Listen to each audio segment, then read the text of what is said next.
Hey guys, my Burning Kid here coming to you again. How's everybody doing out there? And I know I'm a little late. I'm about oh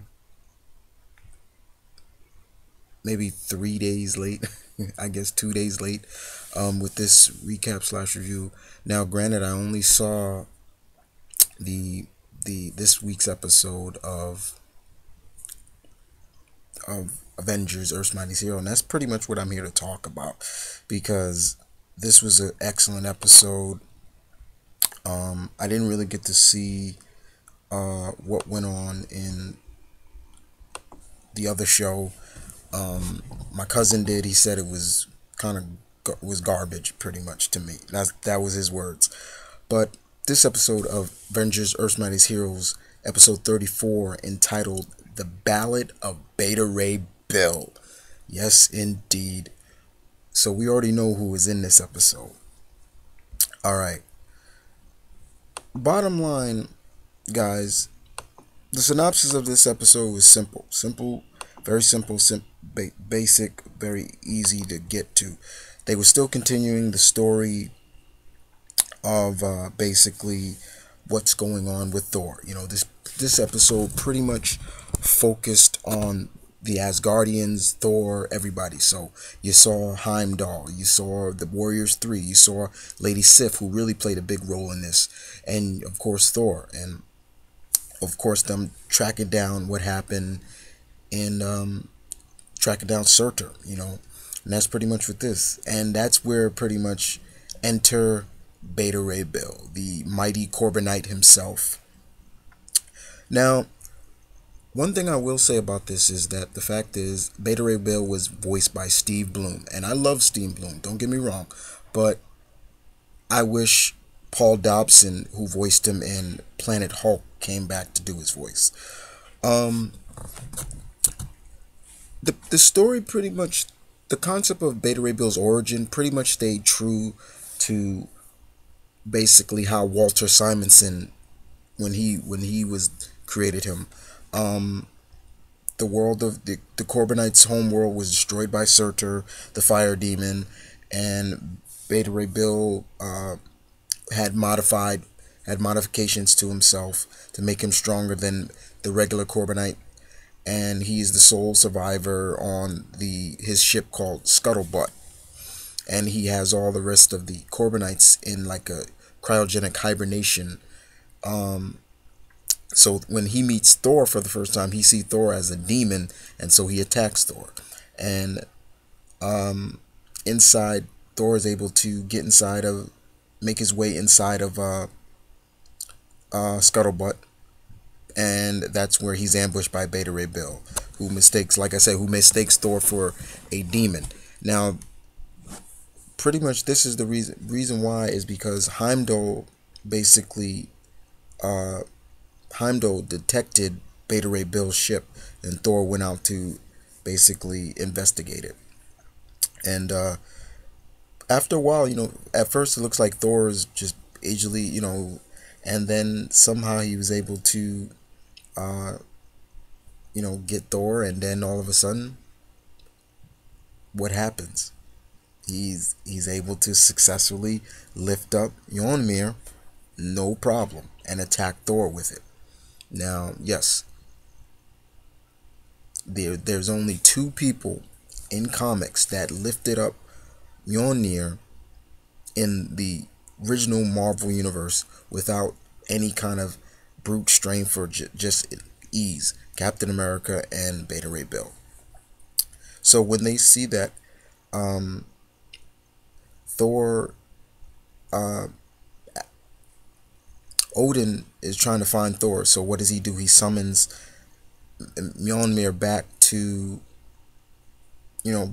Asgard, and in his place is Beta Ray Bill, and that's pretty much where everything goes there. And that's where he pretty much mistakes, Beta Ray Bill mistakes the Asgardians for demons, and he attacks Balder, he attacks Sif and the Warriors 3, and before he's pretty much subdued by Odin. And that's when Thor is transported back to Asgard, and that's where pretty much Beta Ray gives his story, what's going on, what happened. and he realizes that he's mistaken everything, and uh you know since he was able to wield you know Mjolnir against the fire demon, Sif kind of offers to loan her weapon to Beta Ray Bill, but Thor comes up with a better idea. So they the dwarf kingdom and basically ask Eitrit to help. And Eitrit's kind of like, where were you Asgardians when we needed you and everything like that. And um, basically Thor makes a bargain with him. He's like, okay, if I have you under my, like, it'll be good to have the Odin son under my, basically my gratitude. Like, I'll call him the favor whenever I need.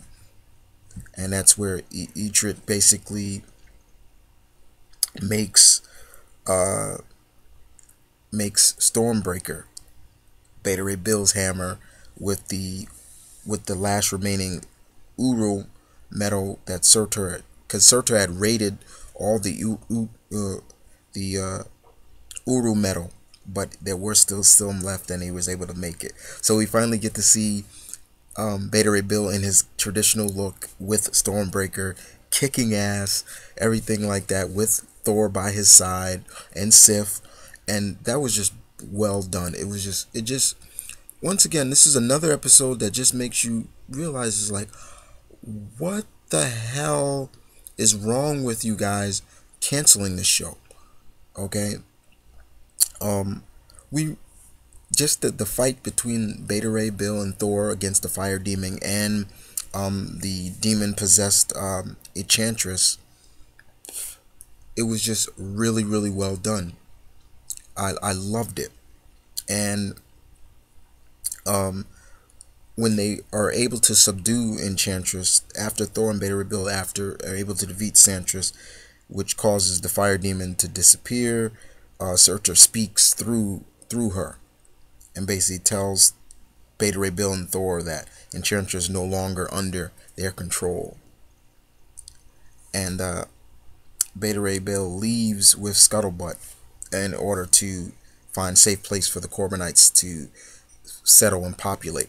Now, they kind of showcased a little bit that Sif kind of had some kind of feelings for Beta Ray Bill. Now in the comics, Beta Ray Bill and Sif actually had a little couple, but even before that, Sif was having problems with Thor wanting to go back to Midgard because of Jane Foster. There was a little tension of jealousy in there, but she understood it after, she helped Beta Ray Bill and things like that. Beta Ray Bill did say that if Thor ever needed him, he would be there. His specific words was, "If you need me, brother, I will come." And that pretty much came right out of the comics, guys. I swear to you, that came right out of the comics, because Beta Ray Bill has said those exact words from the comics, and I loved it. This episode was so great, so good, and it just makes me, just saddens me more to just think, like, what the hell are you canceling this show for? Okay, and this isn't probably the last we're gonna see of Surtur, because we saw Surtur like forging a sword, much be the Twilight sword mixed with more Uru metal that he raided. But yeah, it was great. This episode was really good. I'm not saying Steve Bloom didn't do a good job as Beta Ray Bill, but I really wish Paul Dobson was the voice instead. But yeah, this was an excellent episode. The Ballad of Beta Ray Bill. I know, Ty, if you're listening, Deadpoolzilla, I know you must have loved this. You probably was on the floor just drooling, like, oh my god, this is so great, because that was the same thing. I was just like, this was so excellent. Really fun. Now, the downside of this, guys, is the fact that now we gotta wait till June 24th to the next episode. episode 35, and that episode is entitled Nightmare in Red. So we all know who's going to be in that episode. The introduction of uh, Thunderbolt Ross, aka the Red Hulk. And I saw somewhere the other two titles after that, Prisoner of War, where this is pretty much where we get to see um, Captain America, the real Captain America, trying to escape from his prison, and he has to fight Super Skrull.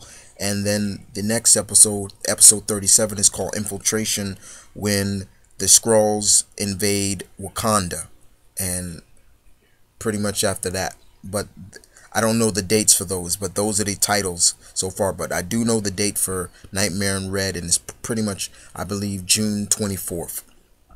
But other than that, guys, you guys tell me what you thought of this episode, episode 34. Did you love it as I much did, or as well as how did you feel about Steve Bloom voicing, or did you want Paul Dobson, who voiced him in Planet Hulk, as much? But other than that, you guys take care, take it easy as always.